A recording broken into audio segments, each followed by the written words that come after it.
साथियों नमस्कार, मैं मनीष कुमार। आप देखना शुरू कर चुके हैं मनीष जी दया यूट्यूब चैनल और फेसबुक पेज के माध्यम से यह सिद्ध श्री जनाना जी महाराज के ठिकाने का इतिहास जो कि मैं आज आपको पढ़कर सुनाऊंगा।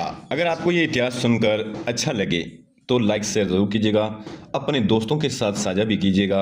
अगर आपको हद से ज़्यादा अच्छा लगे तो आप कमेंट में अपनी प्रतिक्रियाएं भी दे सकते हैं। चलिए शुरू करते हैं। बात जोधपुर नरेश महाराजा धीराज राम सिंह के समय की है। फिलहाल गांव सेऊ में एक महान भक्त तपवी महाराज श्री गरीबनाथ जी एक मठ बनाकर उसमें तपस्या करते हैं। भगवान श्री शिव की आराधना करते हुए संयमी जीवन यापन करते हैं। उस समय मारवाड़ में बहुत भयंकर अकाल पड़ा था। लोग भूख और प्यास से तरसने लगे थे और आसपास के सभी इलाकों में त्राही त्राही मच गई थी। लोगों ने मारवाड़ को छोड़कर सिंध की ओर पलायन करना शुरू कर दिया था। लोग अपने घर बार छोड़कर काफिलों में सिंध की तरफ निकल पड़े थे।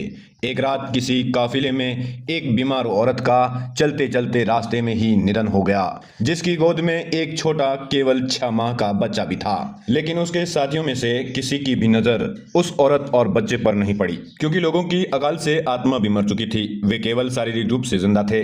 दूसरे ही दिन प्राप्त गरीबनाथ जी महाराज अपनी कुटिया से निरंतर कर्म निपटाने के लिए निकले ही थे। उन्होंने थोड़ी सी दूर एक औरत पड़ी हुई दिखाई दी, जिसके ऊपर एक नन्हा बालक भी बैठा हुआ था। उन्होंने पास ही जाकर देखा तो वह औरत मृत व बच्चा जिंदा था। पूरी रात गुजर जाने के बाद भी बच्चे को कोई भी जंगली जानवर नहीं खा पाया, क्योंकि कहते हैं जा को राखे साइयां मार सके ना कोई वाली बात चरितार्थ हुई। गरीबनाथ जी महाराज अपने शिष्यों आदि को बुलाकर औरत का अंतिम संस्कार करवाया और उस नन्हे से बालक को अपनी कुटिया में ले गए तथा उसका लालन पालन बड़े प्यार से किया। धीरे धीरे वो बालक बड़ा होने लगा और गरीबनाथ जी ने उस बालक का नाम जरना रखा।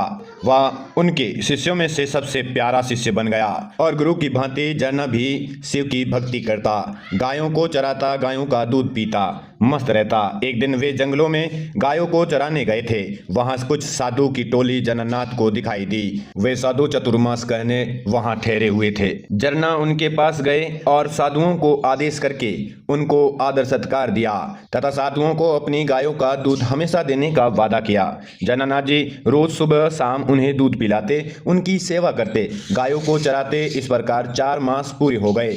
चतुर्मास पूर्ण होने से एक दिन पहले साधुओं ने जरनानाथ को कहा कि सुबह जल्दी आना, लेकिन कोई कारणवश जरना उन साधुओं के लिए दूध लेकर उनके ढूंढने पर पहुंचे तो देरी हो चुकी थी और साधुओं की मंडली को अपने तय समय में वहां विहार करना था, इसलिए वह अपने तय समय में वहां से विहार कर चुके थे। जन्ना ने देखा कि वहां पर कोई भी नहीं था, लेकिन साधुओं ने भी जन्ना की सेवा से प्रभावित होकर उसे कुछ दक्षिणा के रूप में देना चाहा। साधुओं ने आशीर्वाद रूपी शब्द एक बांसुरी में मंत्र उच्चारित कर दक्षिणा के रूप में जन्ना के लिए बांसुरी उसी धूणे पर छोड़ कर गए जहां वे चतुर्मास कर रहे थे।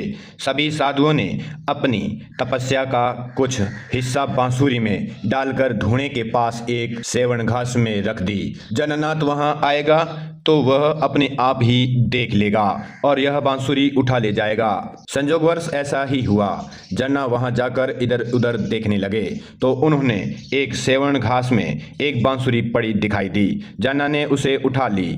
उसके बाद मन में बांसुरी बजाने का विचार आया और उन्होंने बांसुरी को बजाने के लिए अपने मुंह में रखकर फूंक मारी तो उन्हें 3 लोक का ज्ञान प्राप्त हुआ और वह नमन शिवाय मंत्र का उच्चारण सुनाई दिया। उस समय जगन्नाथ की आयु मात्र 12 वर्ष ही थी। आगे की कहानी के लिए कमेंट में आप अपनी प्रतिक्रियाएं दें। पार्ट 2 लिखना बिल्कुल ना भूलें। साथियों नमस्कार, मैं मनीष कुमार। आप देख रहे थे मनीष जी दया यूट्यूब चैनल और फेसबुक पेज के माध्यम से बाड़का गांव के प्रसिद्ध मठ जगन्नाथ जी महाराज के इतिहास के बारे में, जिसे लिखा है श्री जनेश्वर महादेव मंदिर 7वीं वर्षगांठ के उपलक्ष्य में, जिसे आवाज दी है मनीष दया ने।